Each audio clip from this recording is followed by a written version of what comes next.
Hello students, good morning. NCERT physics में chapter second chapter and exercise में questions को आगे बढ़ा रहे हैं एंड हमेशा की तरह इंस्ट्रक्शन के बुक को सामने रखकर सॉल्व करिएगा। Will not be wasting time and dictating the problems. So question number 26 देखना, जो भी फैक्ट्स हैं वो अभी हम साथ में लिखते जाएंगे पढ़ते पढ़ते। The plates of a parallel plate capacitor have an area of 90 centimetre square. Area आपको 90 सेंटीमीटर स्क्वायर दिया हुआ है और इसके बाद and are separated by 2.5 millimetre. D की वैल्यू 2.5 मिलीमीटर दिया है, मतलब आपको एरिया दिया है और इनके बीच का सेपरेशन दिया है 2.5 मिलीमीटर में है, ये याद रखना। फिर उसके बाद the capacitor is charge by connecting it to 400 volts. आपको V की वैल्यू 400 वोल्ट्स दिया हुआ है, ठीक। अब इसके बाद क्या दिया है, how much electrostatic energy stored. Electrostatic energy आपको बतानी है। इलेक्ट्रोस्टैटिक एनर्जी का फॉर्मूला होता है हाफ CV स्क्वायर, है ना। अब इसमें V तो मालूम है, C नहीं मालूम, तो अभी हम लोग C के कैलकुलेशन साइड में कर सकते हैं। C की वैल्यू एप्सिलॉन 0 A/D, ऐसा कुछ आएगा बेटा। पैरेलल प्लेट कैपेसिटर का जो कैपेसिटेंस है उसका फॉर्मूला ये है, और ये कितना है 8.85 इंटू 10⁻⁻12 है, इंटू एरिया कितना है बेटा, एरिया 90 सेंटीमीटर स्क्वायर है, तो इसलिए अभी हम लोगों ने ऐसा कुछ लिख लिया इसको 90/100/100, और नीचे D है तो D की वैल्यू कितनी आ जाएगी 2.5/1000। अब इसको आप सिंप्लीफाई कर लीजिएगा, थोड़ा सा अगर सिंप्लीफाई होगा तो अभी हम आपको कर देंगे। इसमें क्वेश्चन नंबर 26 में C की वैल्यू जो आ रही है वो ये देखो, इसमें 8.85 इंटू 9/2.5, ये तो अलग रख लें, है ना। अभी हम लोगों ने 8.85 9 और ये 2.5 इसको अलग लिख लिया। अब ये एक 0 तो कैंसिल होगा, और क्या होगा बेटा, ये इधर का डिनोमिनेटर 1000 और इधर का डिनोमिनेटर 1000 ये भी कैंसिल होगा, तो क्या बचेगा अभी हम लोग बता सकते हैं। ये बचेगा 8.85 इंटू 9/2.5, सिर्फ इतना ही बार बचेगा, बाकी सारे जीरोस वगैरह सब कैंसिल हो गए। अब इसमें कैलकुलेशन का तरीका क्या हो सकता है, आप इसको 4 से मल्टीप्लाई कर लो, 4 से मल्टीप्लाई कर लो। अच्छा 10⁻⁻12 भी है। हम 4 से मल्टीप्लाई करना ज़्यादा आसान इसलिए समझते हैं क्योंकि 4 से मल्टीप्लाई करने पर ऊपर और नीचे ये 10 आ जाएगा, है ना। तो आपको जैसे भी करना हो आप वैसा कर सकते हैं, मतलब सिंपल है। अब ये कितना आ जाएगा, ये 10 आएगा। अब ये 8 9 72 इंटू 4 मतलब 30 में कुछ आंसर आएगा। तो आंसर अभी हम डायरेक्टली लिख ले रहे हैं। इसका आंसर आ रहा है 31.86 इंटू 10⁻⁻12, ऐसा कुछ। तो इसको 32 मान सकते हैं अभी हम लोग। This can be taken as 8.85, ठीक। 8.85 इंटू 10⁻⁻12, ठीक है बेटा। तो ये अभी हम लोगों को क्या मिल गया, कैपेसिटेंस मिल गया, और ये कैपेसिटेंस फैराड्स में आ गया। अब इसकी वैल्यूज रख लीजिए, हाफ इंटू C की वैल्यू अभी हम लोगों को मालूम है, C कितना है 31.86 इंटू 10⁻⁻12, और V की वैल्यू 400 इंटू 400। हम ये बेटा कैलकुलेशन में ज़्यादा समय नहीं खराब करते, क्योंकि हमें ऐसा लगता है कि आपको ज़्यादा से ज़्यादा कॉन्सेप्ट, ज़्यादा से ज़्यादा कंटेंट दे पाए उतने ही समय में। तो कैलकुलेशंस आप कर लीजिएगा, ऐसा कुछ आएगा। हाफ CV स्क्वायर है फॉर्मूला। अब इसको अगर आप सिंप्लीफाई करेंगे तो कितना आ जाएगा, इसमें देखो ये आप अप्रॉक्सीमेटली 31.86 ऐसा कुछ है, और 2 इंटू 4 8 आ जाएगा, इंटू 10⁻, ये -12 है और ये +4 आ जाएगा। 2 जीरोस यहाँ के और 2 जीरोस यहाँ के, दोनों अगर आप ऐड कर देंगे तो फाइनली आपको जो वैल्यू मिलेगी वो कितनी आ जाएगी 10⁻⁻8, ये जूल्स। ये आप इसको अगर 32 मान लें, सपोज फॉर एग्जांपल अगर आपने 32 ले लिया तो ये कितना आ जाएगा 32 इंटू 8, 32 इंटू 8, 8 2 जा 16, 1 256 अप्रॉक्सीमेटली। आप एग्जैक्ट कैलकुलेशंस कर लीजिएगा तो ये आ जाएगा 256 into 10 to the power minus 8, ये इसका आंसर आ जाएगा। और ये 2.56 into 10 to the power minus 6 joules. So this will be the answer. ठीक है, अब इसमें आंसर में आप देखो तो ये 2.55 दिया है, तो I have done an approximation, हमने अप्रॉक्सीमेशन ले लिया, आप एग्जैक्ट कैलकुलेशंस कर लीजिएगा।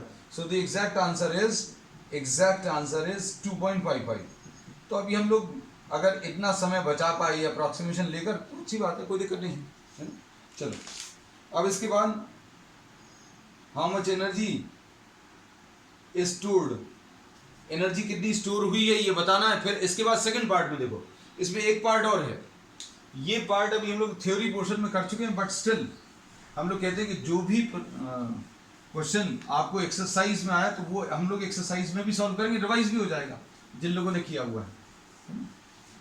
अब इसमें इन्होंने बोला इसका जो सेकंड पार्ट है, सेकंड पार्ट में इन्होंने कहा है view this energy as stored in the electrostatic field between the plates and obtain the energy per unit volume।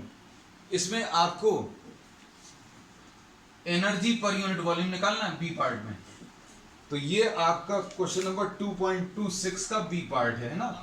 तो इसमें आपको जो प्रॉब्लम्स में दिया हुआ है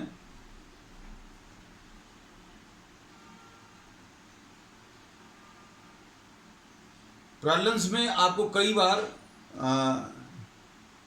ऐसे कॉन्सेप्ट्स पूछ लिए जाते हैं जो अभी हम थ्योरी में कर चुके हैं, है ना। तो अभी आपको एनर्जी डेंसिटी की अगर बात करें तो एनर्जी डेंसिटी जो है उसको अभी हम लोग स्मॉल ue से रिप्रेजेंट करते हैं, and this is equal to what, ue upon volume. तो एनर्जी डेंसिटी है क्या एक्चुअल में, it is the energy per unit volume. इसको स्मॉल यू से और एनर्जी को अभी हम लोग कैपिटल यूई से रिप्रेजेंट करते थे। इलेक्ट्रोस्टैटिक एनर्जी यूई की वैल्यू हम लोगों को मालूम है ये कितनी है, हाफ CV स्क्वायर होती है। इसमें अभी हम लोगों को C की वैल्यू मालूम है एप्सिलॉन 0 A अपॉन D, और V की वैल्यू कितनी होती है बेटा, पोटेंशियल डिफरेंस का फार्मूला, पोटेंशियल डिफरेंस का फार्मूला E इंटू डी। तो V का फार्मूला E इंटू डी अगर आप रख दें तो E इंटू डी का होल स्क्वायर आ जाएगा। ये कितना आ जाएगा, half epsilon 0 A upon D into E square into D square, ऐसा कुछ आएगा।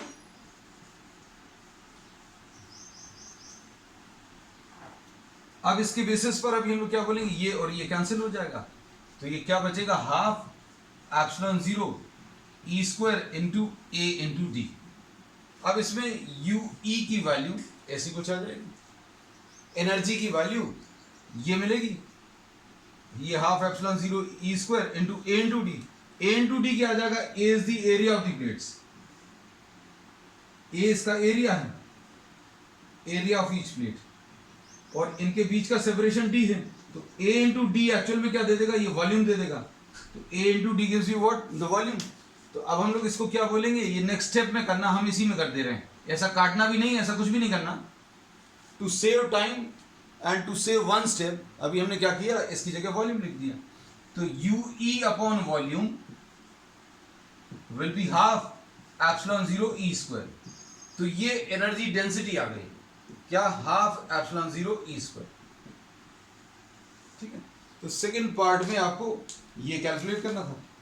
अब देखो इसमें यही था, ठीक है ठीक है। नेक्स्ट क्वेश्चन 2.27 क्वेश्चंस बेटा बहुत इंपॉर्टेंट है इसके NCERT के। आप किसी भी कॉम्पिटिटिव एग्जाम्स के लिए प्रिपेयर कर रहे हैं, किसी भी स्टूडेंट से जो कोई कॉम्पिटिटिव एग्जाम्स को क्वालिफाई कर चुका हो उससे पूछिएगा, NCERT फिजिक्स जो है वो आपको करना बहुत ज़रूरी है ना। इसलिए कोई भी क्वेश्चन छोड़ना नहीं, कहीं पर अगर दिक्कत जाए तो please do communicate.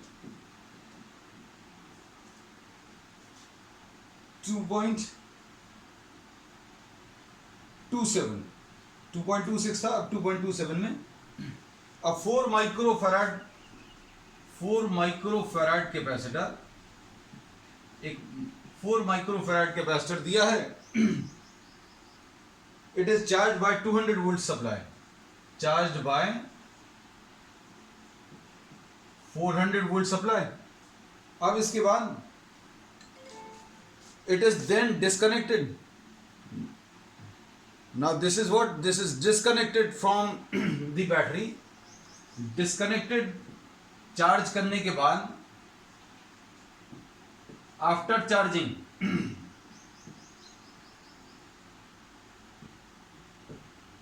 C1 disconnected from the battery, ऐसा दिया है. और उसके बाद क्या किया है, this is connected to uncharged. Now this is connected to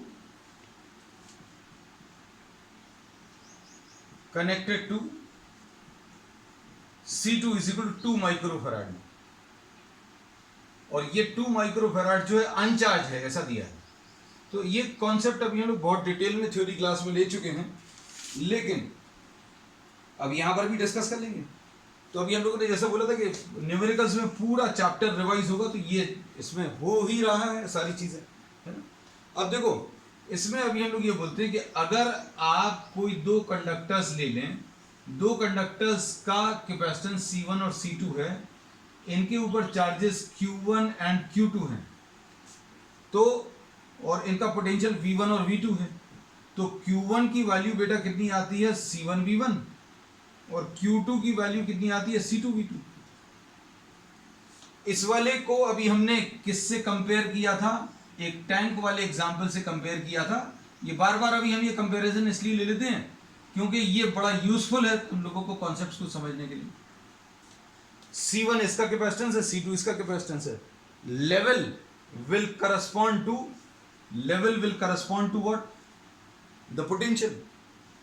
तो इसका पोटेंशियल अलग है, इसका पोटेंशियल अलग है.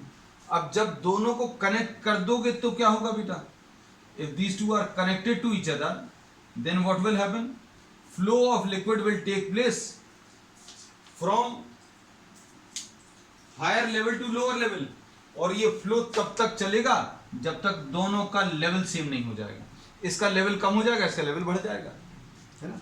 तो अब दोनों को जब आपने कनेक्ट कर दिया, तो कनेक्ट करने पर C1 और C2 में तो कोई चेंज नहीं आया. हाँ, अमाउंट ऑफ वाटर यानी चार्ज वो चेंज हो गया, इसका पानी कम हो गया, इसका बढ़ गया. तो मान लीजिए ये Q1 डैश है और ये Q2 डैश है, दोनों का पोटेंशियल V है, सेम पोटेंशियल पर आ जाएगा. तो जब भी दो कंडक्टर्स को आप कनेक्ट करते हैं तो flow of charges takes place from higher potential to lower potential, और ये फ्लो तब तक चलता है जब तक दोनों का पोटेंशियल सेम ना हो जाए. लेकिन क्या बोलते हैं अभी हम लोग, Q1 plus Q2, conservation of charge ये कहता है कि टोटल चार्ज शुरू का और टोटल चार्ज बाद का सेम होता है. बस मेन चीज इसमें ये यूज होनी है. तो अब इसमें अभी हम लोग क्या बोलेंगे, Q1 की वैल्यू ऐसे ही लिख दिया, Q2 की वैल्यू 0. Q2 की वैल्यू 0 क्यों है, क्योंकि अब हम इसमें सम अप कर ले रहे हैं. देखो C1 की वैल्यू 4 माइक्रोफैराड्स, V1 की वैल्यू 400 वोल्ट है, और Q1 की वैल्यू C1 इंटू V1 आप निकाल सकते हैं. दोनों को अगर आप मल्टीप्लाई करेंगे तो कितना आ जाएगा बेटा, ये 1600 माइक्रोकूलम्स आ जाएगा. अब उसके बाद आपने इसको किससे कनेक्ट किया, एक अनचार्ज कैपेसिटर से कनेक्ट किया. ये अनचार्ज कैपेसिटर जो है उसका कैपेसिटेंस C2 की वैल्यू कितनी है बेटा, 2 माइक्रोफैराड्स, और V2 की वैल्यू 0 है. V2 की वैल्यू 0 क्यों है, क्योंकि इसके ऊपर कोई भी चार्ज नहीं है. अब देखो हम लोग क्या बोलेंगे, ये वाला अभी हम थोड़ा सा ऊपर लिख ले रहे हैं, Q1 plus Q2 will be equal to Q1 dash plus Q2 dash. इस स्टेप को अच्छे से समझना, मतलब स्टार्टिंग का चार्ज Q1 और यहाँ पर स्टार्टिंग का चार्ज Q2, और जब दोनों को कनेक्ट कर दिया तो रीडिस्ट्रीब्यूशन हो गया। अब Q1 की वैल्यू ऐसे ही लिखा रहेगा, Q2 की वैल्यू 0, क्योंकि अनचार्ज था। अब इसको कैसा लिखेंगे बेटा, इसको अभी हम लोग लिखेंगे C1 इंटू V1 लिखना था, इसको C2 इंटू V2 लिखना था। दोनों जगह V सेम लिख लिया, क्योंकि ये दोनों चार्जेस जो लिखे हुए हैं ये कब के हैं, जब आपने दोनों को कनेक्ट कर दिया। जब दोनों को कनेक्ट कर देते हैं तो क्या होता है, पोटेंशियल सेम हो जाता है। तो ये कॉमन पोटेंशियल का फॉर्मूला भी होता है। अगर किसी को डायरेक्टली फॉर्मूलेज याद रहते हैं तो फॉर्मूला याद रख लेना, उससे ज्यादा अच्छा कुछ नहीं। तो कॉमन पोटेंशियल का formula C1V1 plus C2V2 upon C1 plus C2, ऐसा कुछ होता है। अभी यहां पर ये वाला पार्ट नहीं है, ये C2V2 क्यों नहीं है, क्योंकि V2 की वैल्यू 0। अब ये C1 into V1 upon C1 plus C2 values रख लो बेटा, अब सिंप्लीफाई कर लो। अब इसमें देखो, अब कैलकुलेशंस भर बचे तो कैलकुलेशंस अभी हम आपको बता दे रहे हैं। देखो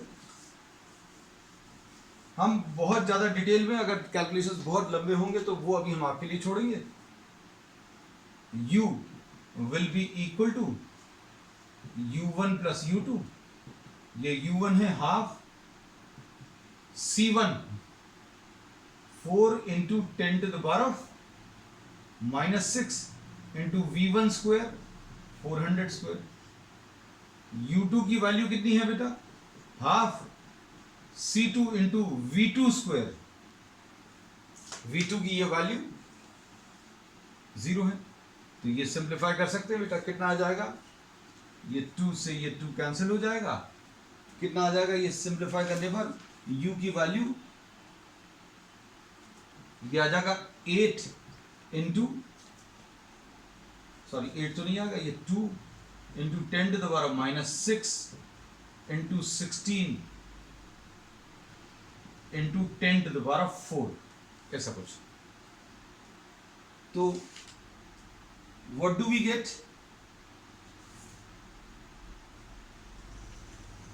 ये बेटा पोटेंशियल जो है 200 वोल्ट दिया था, ये अभी हमने शुरू में ही गलत लिख लिया है, तो इसको सुधार लिया, अभी कुछ बहुत ज्यादा चेंजेस नहीं आए, ये 200 है ना। तो ये कितना आ जाएगा, 4 आ जाएगा, है ना। तो बहुत ज्यादा कहीं पर कुछ चेंज नहीं आया, ठीक है बेटा।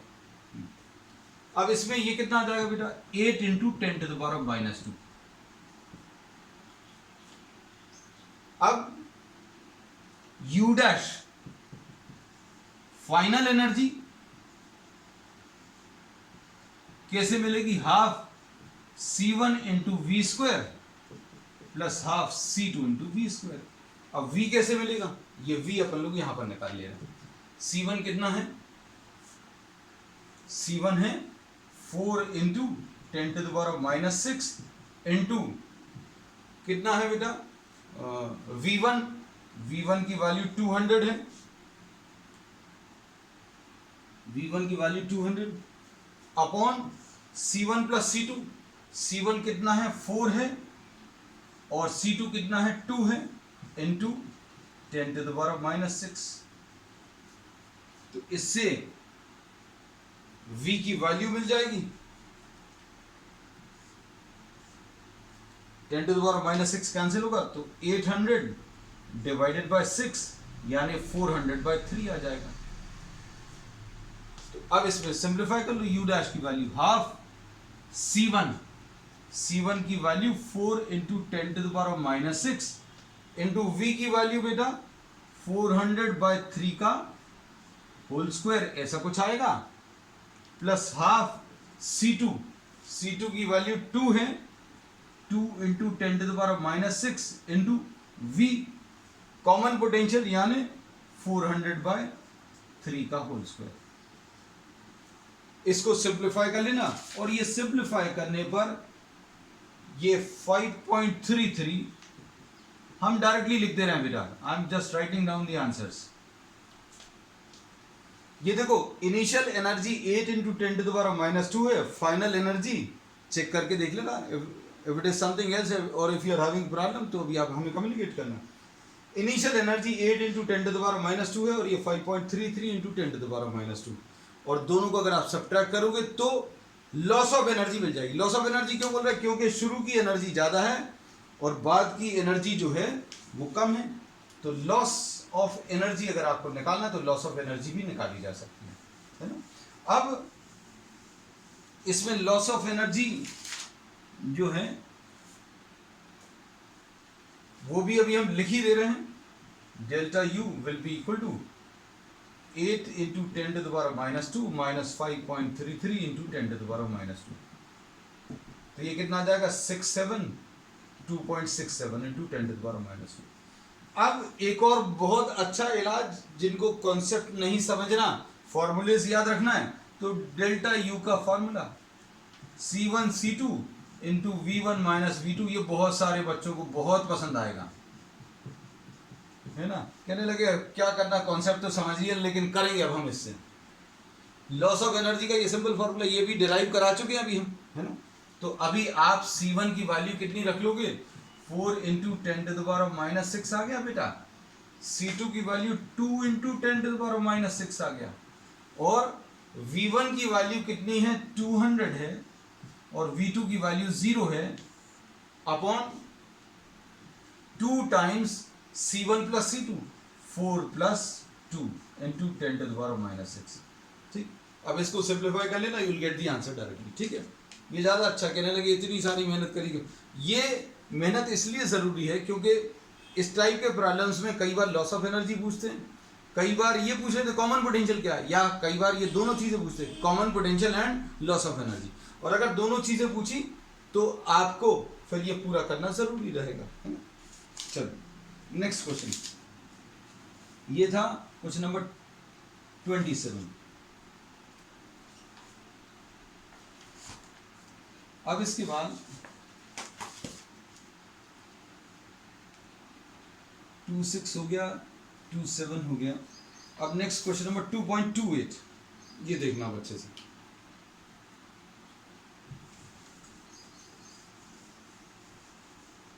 ये भी अभी हम लोग थ्योरी पोर्शन में कर चुके हैं, बट स्टिल आज अभी हम लोग न्यूमेरिकल्स में इसमें थोड़ा सा अलग अप्रोच ले लेंगे, एक नई चीज भी सीखने मिलेगी, है ना। एक तरीके से अभी आप थ्योरी क्लास में कर चुके हैं, एक और तरीके से आज अभी हम लोग इसको डिस्कस करने वाले हैं।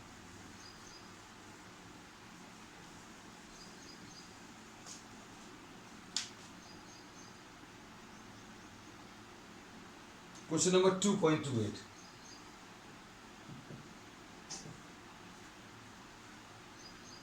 show that the force acting on each plate of a parallel plate capacitor, force acting on each plate, force acting on each plate is half QE। ये प्रूव करना है आपको, ये प्रूव करना है that force acting on each plate is half QE। और क्या दिया है? Q is the charge on the capacitor, Q जो है इसका चार्ज है, और ऑब्वियसली माइनस Q दूसरी वाली प्लेट का होगा। और E क्या है? ये बहुत अच्छे से समझना बेटा, E is the electric field between the plates।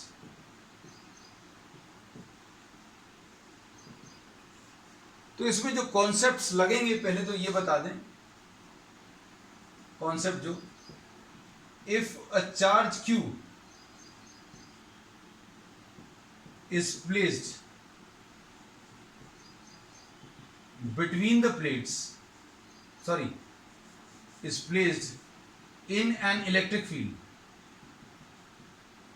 then force की वैल्यू कितनी आ जाती? Q into E। एक ये कॉन्सेप्ट यूज होगा कि अगर आप किसी चार्ज को किसी इलेक्ट्रिक फील्ड में रखेंगे तो उस चार्ज के ऊपर जो फोर्स लगता है वो Q इंटू E लगता है।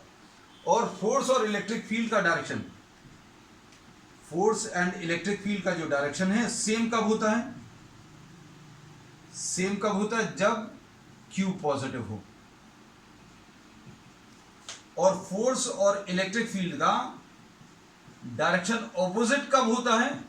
जब Q नेगेटिव हो। अगर आपने इन दोनों वेक्टर्स के बीच में, ये वेक्टर हैं दो, फोर्स और E, और यहां पर अगर माइनस साइन आ गया, अगर ये माइनस आया तो दो वेक्टर्स के बीच में माइनस साइन का मतलब क्या होता है, मतलब दोनों ऑपोजिट है। ये कॉन्सेप्ट यूज होगा बस। अब सुनना अच्छे से, हम लोगों ने ये बोला कि आप इन दो कैपेसिटर प्लेट्स को देखो अगर, तो सपोज इसको ए नाम दे दिया, इसको बी नाम दे दिया। ये पॉजिटिवली चार्ज प्लेट इस पॉइंट पर, बीच में कहीं पर भी देखो, ये पॉजिटिवली चार्ज प्लेट के कारण जो इलेक्ट्रिक फील्ड आएगी अवे फ्रॉम दी पॉजिटिव आएगी, और इसको ई ए बोलेंगे। हम लोगों ने ये बोला सिर्फ इस प्लेट के कारण जो इलेक्ट्रिक फील्ड आएगी वो अवे फ्रॉम दी पॉजिटिव आएगी, और इसके कारण जो इलेक्ट्रिक फील्ड आएगी वो भी इसी डायरेक्शन में आएगी। क्यों? इलेक्ट्रिक फील्ड का डायरेक्शन कैसा होता है? Towards the negative. तो ये ई बी आ गया, ठीक है। और चूंकि दोनों के ऊपर चार्जेस सेम हैं, इसलिए ई ए और ई बी बराबर होंगे, ई ए और ई बी की वैल्यू बराबर होंगी। और ये आपको मालूम भी होगा, है ना। हमें इधर पर जरूरत नहीं है ये जानने की, लेकिन अभी हम लोग ये बोल सकते हैं कि भाई इलेक्ट्रिक फील्ड ए प्लेट के कारण और इलेक्ट्रिक फील्ड बी प्लेट के कारण दोनों की वैल्यू सिग्मा अपॉन 2 एप्सिलॉन 0 होती है। यहां पर अभी हम इसका इस्तेमाल ही नहीं करेंगे, हम लोग बस इतना ये कह रहे हैं कि भाई दोनों प्लेट्स के बीच में जो इलेक्ट्रिक फील्ड जनरेट हुई है उसको प्रॉब्लम में नाम ई दिया, और हम लोग ई नाम ही देते हैं। Electric field between the plates, इसको ई नाम देते हैं। ये इलेक्ट्रिक फील्ड दोनों के कारण है, पॉजिटिवली चार्ज प्लेट के कारण भी और नेगेटिवली चार्ज प्लेट के कारण। पॉजिटिव की वजह से अवे फ्रॉम दी पॉजिटिव ऐसा आएगा, और नेगेटिवली चार्ज प्लेट की वजह से टुवर्ड्स द नेगेटिव भी ऐसा आएगा। और ई ए और ई बी बराबर है, ई ए और ई बी दोनों की वैल्यूज कैसी हैं बेटा? बराबर है। और एक और चीज हम लोग क्या बोल रहे हैं कि ये ई ए और ई बी दोनों मिलकर, ई ए और ई बी दोनों मिलकर ई बना रहे हैं। ई क्या है? It is the electric field between the plates. Electric field between the plates जो आई है वो इस पॉजिटिवली चार्ज प्लेट के कारण भी, बहुत सिंपल सी बात कह रहे हैं, अगर एक प्लेट है इसके कारण इलेक्ट्रिक फील्ड ऐसी आएगी। अब मान लो ये नहीं है, सिर्फ नेगेटिवली चार्ज प्लेट है, मान लीजिए सिर्फ ये अगर है तो इसके कारण इस पॉइंट पर टुवर्ड्स द नेगेटिव ये भी ऐसा आएगा। तो दोनों हैं। तो अभी हम लोगों ने क्या बोला कि भाई इलेक्ट्रिक फील्ड अंदर वाले पॉइंट पर ए के कारण भी होगी और बी के कारण भी, और दोनों मिलकर ई बनाएंगे। और चूंकि दोनों बराबर हैं तो ई ए प्लस ई बी की जगह फिर से ई ए रख दें तो ये ई आ जाएगा, 2EA इज इक्वल टू ई आ जाएगा, और ई ए की वैल्यू E/2। मतलब ई ए और ई बी दोनों किसके बराबर हैं? E/2 के कारण। ये बात समझ आ गई। और वैसे भी आपको मालूम है ई ए और E B sigma upon 2 epsilon 0 होता है, एक प्लेट के कारण सिग्मा अपॉन 2 एप्सिलॉन। और electric field between the plates ये भी मालूम है, ये सिग्मा अपॉन एप्सिलॉन 0। हम कह रहे हैं इसका कोई यूज नहीं कर रहे, लेकिन अगर आप इससे भी वेरीफाई करोगे तो यही रिजल्ट आएगा। तो आपको इतना सब पे जाने की जरूरत ही नहीं है ना। अब देखो, अब हमें क्या बताना है, एक प्लेट जो है दूसरे प्लेट के ऊपर कितना फोर्स एक्सर्ट कर रही है ये बताना है। अब सीधा रिजल्ट आ जाएगा। ये पॉजिटिवली चार्ज प्लेट है, इसका ए नाम है, ये at the location of second B plate जहां पर रखी हुई है, हिंदी में बोल दें, बी प्लेट जहां पर रखी हुई है वहां पर एक इलेक्ट्रिक फील्ड जनरेट करेगा, और इस इलेक्ट्रिक फील्ड का नाम क्या है? ई ए है। और इसमें अगर आप नेगेटिव चार्ज रख दो तो इसके ऊपर फोर्स आएगा, force acting on the second plate will be equal to charge on the second plate into electric field due to first। इसने एक इलेक्ट्रिक फील्ड जनरेट की, इसने यहां पर एक इलेक्ट्रिक फील्ड जनरेट की, और ये वाला जो चार्ज है, ये वाली जो चार्ज प्लेट है वो इलेक्ट्रिक फील्ड में रखा हुआ है। अगर ये -q चार्ज इस ई ए में रखा हुआ है तो इसके ऊपर फोर्स आएगा, और फोर्स की वैल्यू का फॉर्मूला ये रहेगा। चार्ज कितना है बेटा? चार्ज है Q, और इलेक्ट्रिक फील्ड कितनी है? इलेक्ट्रिक फील्ड EA है। यहां पर लिख दे रहे हैं अभी हम, force acting on the second will be equal to Q into electric field due to A। Electric field due to A की वैल्यू कितनी है? E/2। इतना सिंपल है। ये तो अभी हमने निकाला क्या? Force acting on the second plate निकाला। किस कॉन्सेप्ट से निकाला?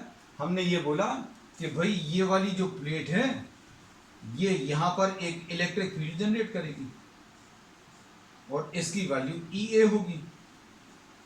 अब इसमें अगर कोई चार्ज रख दोगे तो फोर्स आ जाएगा, और फोर्स कितना आएगा? फोर्स निकालने का तरीका, जो चार्ज आप रखोगे वो चार्ज ले लो और इलेक्ट्रिक फील्ड की वैल्यू मालूम है, तो आप कौन सा वाला चार्ज रखने वाले हैं?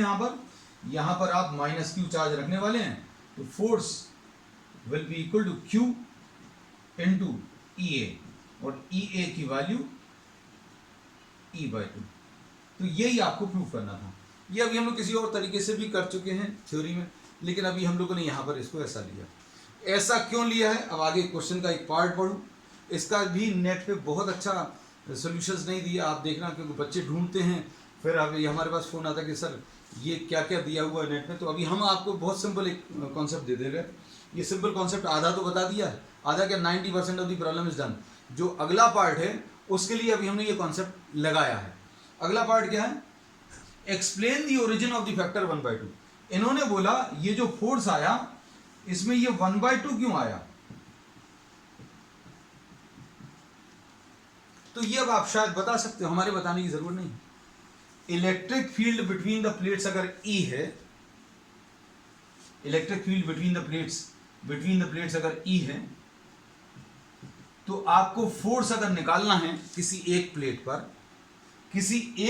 पर अगर आप फोर्स निकालोगे तो वो किसके कारण रहेगा?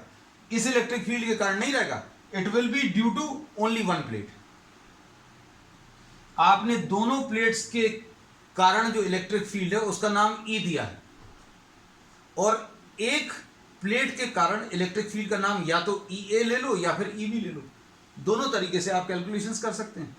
तो ये एक इलेक्ट्रिक फील्ड जनरेट करेगा यहां पर, जो कि EA रहेगी, और ये इलेक्ट्रिक फील्ड इसके ऊपर फोर्स लगाएगी।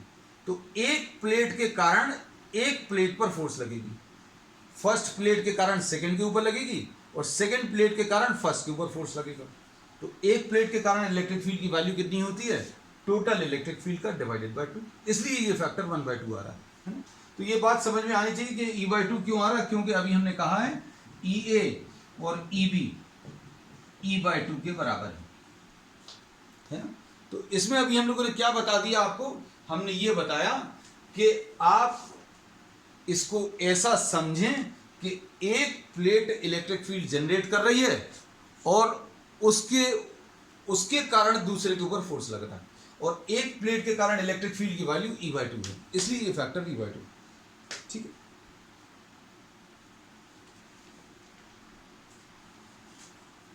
अब इसके बाद नेक्स्ट है इसमें question number 2.29। Will be taking one more problem. ये भी अभी अपन लोग थ्योरी पोर्शन में, बहुत सारी चीजें तो बेटा अभी हम लोग थ्योरी पोर्शन में पहले ही कर चुके हैं, है ना, इसलिए आपको बहुत ज़्यादा दिक्कत नहीं जाएगी। जिनको अगर दिक्कत जा रही है, you can just go through the theory videos. नहीं तो वैसे अभी हमारी कोशिश यही है कि न्यूमेरिकल्स के वीडियो में जो भी कॉन्सेप्ट्स लग रहे हैं वो पूरे आपको कॉन्सेप्ट्स बताते चल रहे हैं। We are not taking the derivation of the formulae, but we are using the formulae and the concept. चलिए,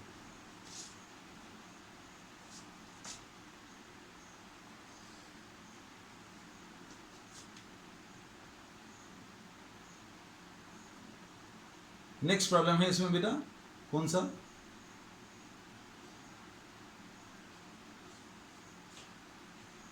नेक्स्ट प्रॉब्लम है, a spherical capacitor consist of two concentric spherical conductors held in position by suitable insulating supports.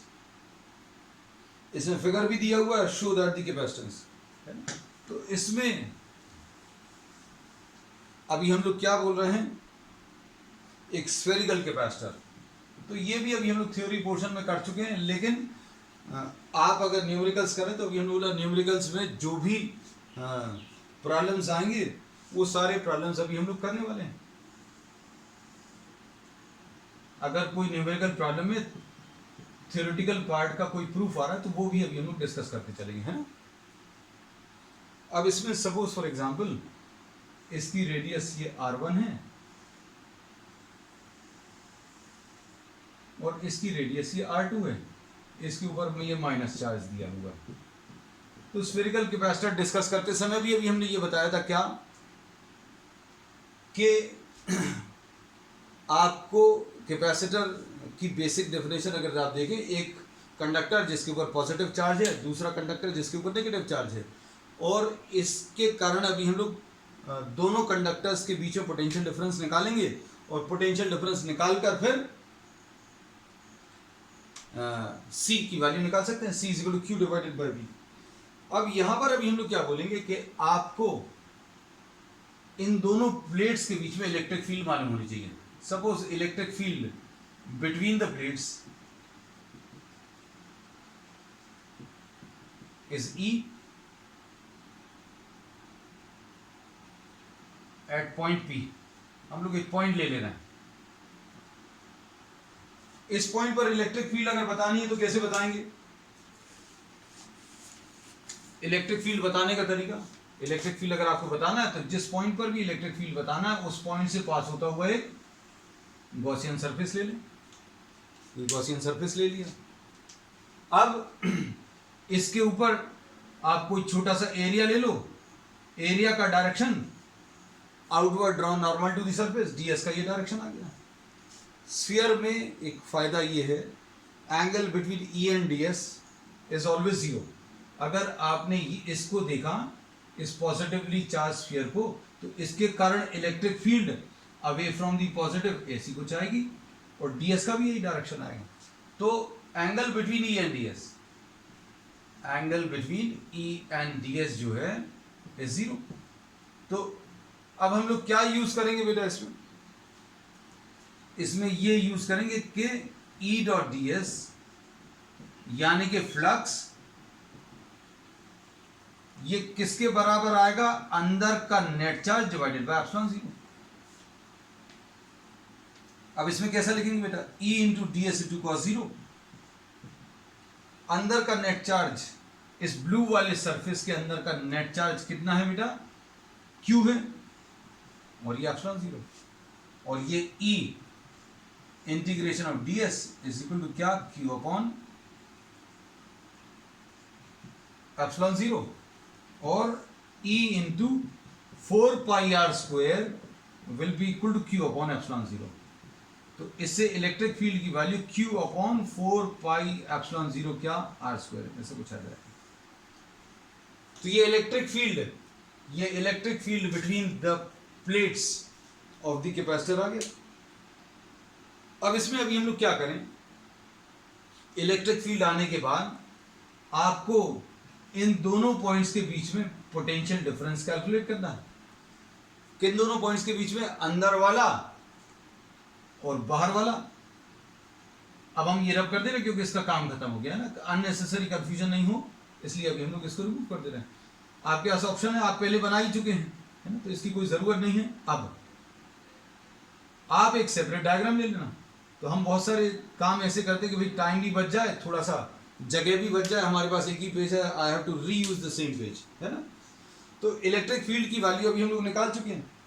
अब potential difference अगर आपको इन दोनों points के बीच में निकालना है तो पोटेंशियल डिफरेंस निकालने का ये तरीका अभी हम लोग कहते हैं कि चार्ज को आप B से A तक लाते हो, जितना वर्क आता है वर्क को चार्ज से डिवाइड करते हो, मतलब मूवमेंट आप B से A। अगर आपको VA माइनस VB लेना है तो आप B से A के कैलकुलेशंस करेंगे। कैसा आएगा वो देखना।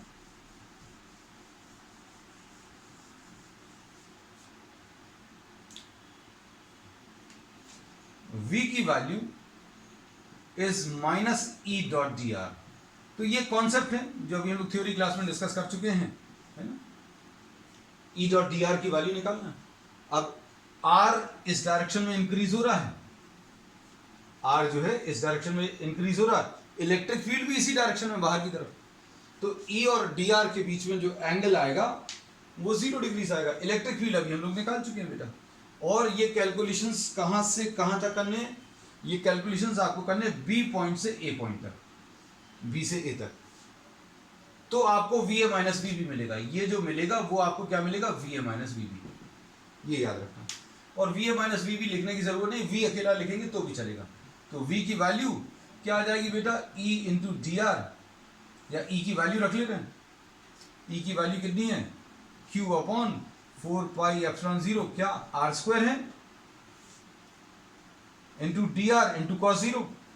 कॉस 0 लिखने की जरूरत नहीं है। और कहां से कहां तक? ये कैलकुलेशंस R2 से R1 तक करने हैं बस। अब इसके बाद इंटीग्रेशन अकेला करना है। Minus Q upon 4 pi epsilon 0 आया बेटा। और अंदर क्या बचा? अंदर बचा, इधर लिख दे रहे हैं, माइनस साइन इधर है, ये R2 है, ये R1 है, ये Q अपॉन 4 पाई एप्सिलॉन 0 है, और ये R2 दोबारा -2 लिख दिया। R2 दोबारा -2 क्यों लिख दिया? बायो स्टूडेंट्स बेटा अच्छे से ध्यान देना, इंटीग्रेशन में थोड़ी सी बायो के स्टूडेंट्स को दिक्कत होती है, तो हमें उनको भी एड्रेस करना है। तो R2 दोबारा -2 है, तो इसका इंटीग्रेशन आ जाएगा R2 दोबारा -2 + 1 अपॉन -2 + 1। इंटीग्रेशन कर लिया और इसका कुछ नहीं किया, R2 और R1 तो ये ऐसे ही लिख दिया। अब इसके बाद आप क्या करेंगे? देखो बेटा ध्यान से, ये माइनस साइन आएगा, -1 ये बाहर निकलकर Q अपॉन 4 पाई एप्सिलॉन 0 आ जाएगा। और ये कितना आ जाएगा? R2 दोबारा -1, ये R के ऊपर -1 आया, R के ऊपर -1 यानी 1 अपॉन R, यानी कहां से कहां तक? R2 से R1 तक। तो ये आ गया Q अपॉन 4 पाई एप्सिलॉन 0, और ये कितना मिल गया? 1 upon R1 minus 1 upon R2, यानी ये कितना आ जाएगा? Q अपॉन 4 पाई एप्सिलॉन 0 कितना आएगा? R2 minus R1 upon R1 R2। ये V आ गया। अब V आने के बाद अगला काम क्या रहता है? बस एक स्टेप और बचा है, उसको कंप्लीट कर लेना है, C निकालना है। तो C कैसे मिलेगा बेटा? C will be equal to Q divided by V। V की value Q upon 4 pi epsilon 0 R2 minus R1 upon R1 R2, ये कैंसिल होगा। तो फाइनली रिजल्ट क्या आएगा बेटा? देखो, this will be Q upon, Q तो कैंसिल हो गया, 4 pi epsilon 0 R1 R2 divided by R2 minus R1। ठीक है, that's all for today. Okay, bye bye.